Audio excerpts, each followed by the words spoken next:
But matters of the heart was really, really, as Coach Nazir was saying, challenging, and just not having the opportunity to say my part. It made me feel like I didn't matter at all in it. So that was extremely traumatizing. But then I said, this doesn't have to be traumatizing. And I don't think anybody said, well, today we're going to traumatize you.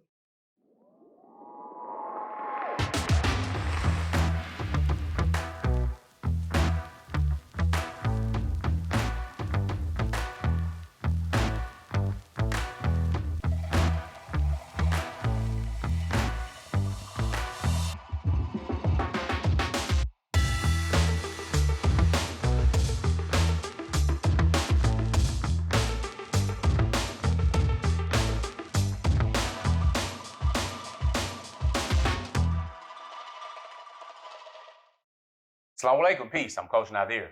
And I'm Coach Fatimah, his wife. And I'm Coach Nyla. I am also his wife.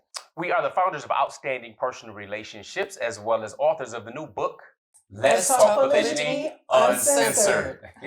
And we know that some of you have already been asked a lot of questions about our polygamy masterclass. So more details there at polygamymasterclass.com.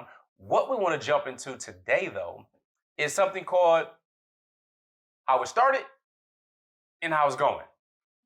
All right. So we're going to share our perspectives on, what we thought initially at the beginning stages of this polygynous journey and kind of how we traversed to where we are now. For those of you who don't know, I've been married to Coach Fatimah now for 27 years.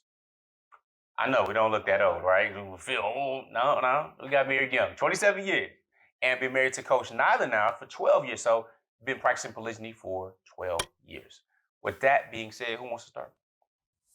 I think you should. Yeah, you did it. All right. Yes, I did it. It was my decision, clearly, because I'm the only one really practicing polygyny here. They don't practice polygyny. They're not married to each other. No. Now, for those who don't know, because people are trying to educate us, or at least attempt to, on the terms and the words. Yeah. When we use the spelling. Yeah, the spelling. I'm pretty sure you mean polygamy. Well, here's the deal. What we said? Polygamy means spouses who are married to multiple spouses. Clearly, spouses does not denote a specific sex. There are actually other words for that. So, for example, a husband like myself who's married to multiple women, that is polygyny. That's what we talk about, polygyny. All right? Then there's polyandry, which is a wife who has multiple husbands. We don't do that here. But both of those fall under the general term polygamy. Now, usually, again, people associate that with polygyny because historically speaking, that's the majority of ways practiced is through polygyny. So with that being said, how it started. Well, with polygyny, I was always open to the idea, even before becoming Muslim. Men having, multiple wives. I was raised Christian. Solomon has 700 wives, 300 concubines. You hear about these prophets and stuff, but it was just something to me that looked like, well, that's just something from the days of old. Nobody does that anymore.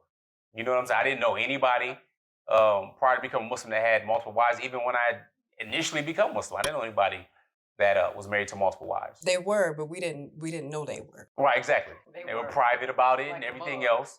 Like most, families that practice polygyny, was quiet about it. So, I was open to the idea to begin with. So, after 15 years of marriage in monogamy with Coach Fatimah, the opportunities presented itself and so on. I decided, okay, you know what? Yeah, practice polygyny. It makes a lot of sense. So, my idea was that, look, we Muslims, we know how it's regulated by the best person to ever walk the planet, Salaam. We know the best generation, how they practice it. We know it's an ancient form of marriage, modern day salute. We know this intellectually.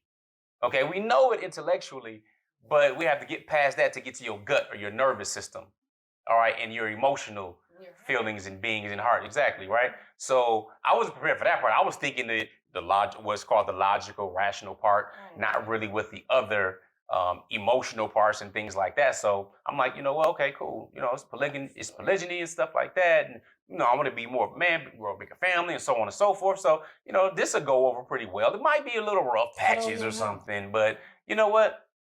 My wife knows who I am. She knows my character, what I've been building, what we've been doing, raising our family, all this stuff. Yes. So, she knows me. I'm not out there jumping around with different.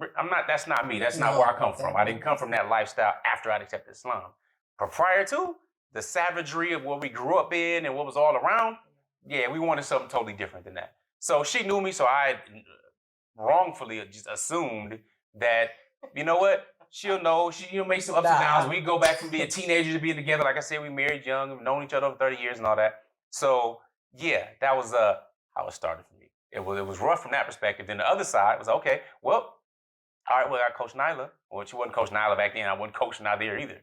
You know what I'm saying? So it's like, okay, well, how does this work? How does it look for her?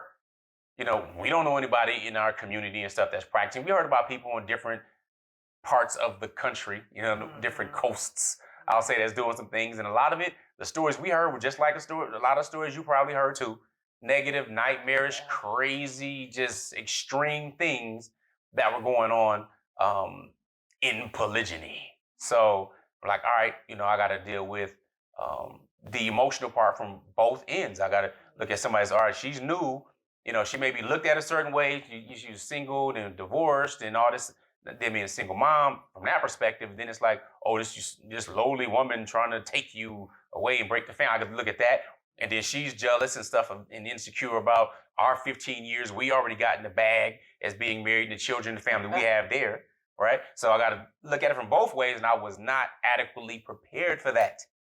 There was no outstanding personal relationships back then. There were no people you can go to as counseling and coaching that weren't trying to collect women and just doing it for, you know, we all live in the same house and do this thing. This ain't that.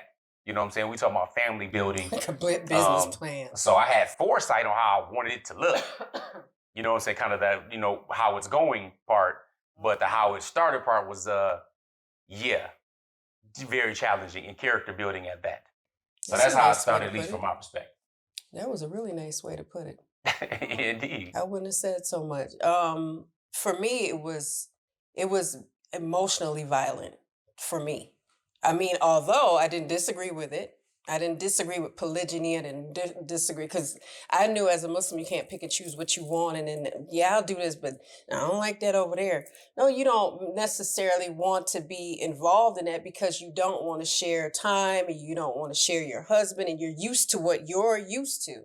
So any type of change brings on fear. And especially the way it was done was not the way I would have chosen for it to be practiced, because it made him look bad, it made my co-wife look bad, and it definitely made me look like an idiot. So I didn't like that.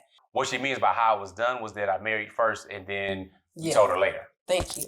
Yes, for clarification, because all y'all don't know who we are. Some of y'all that know us still get us confused. But anywho, shout out to our supporters and the people that really want us all three to win.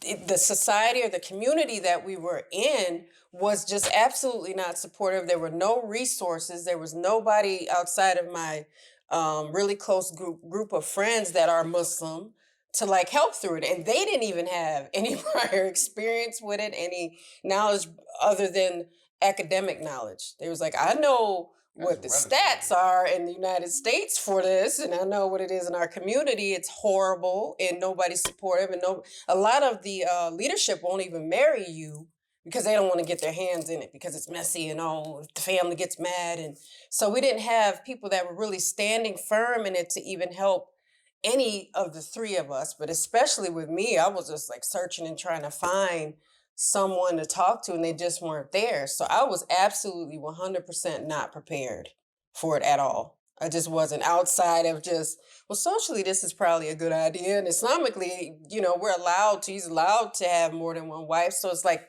I got those things. But matters of the heart was really, really, as Coach Nazir was saying, challenging.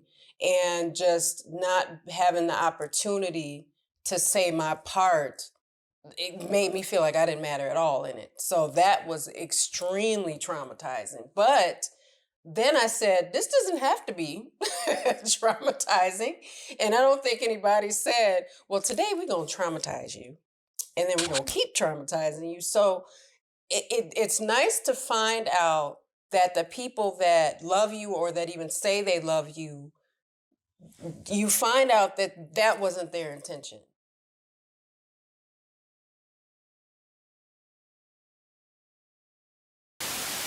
Here are 3 ways outstanding personal relationships can help you.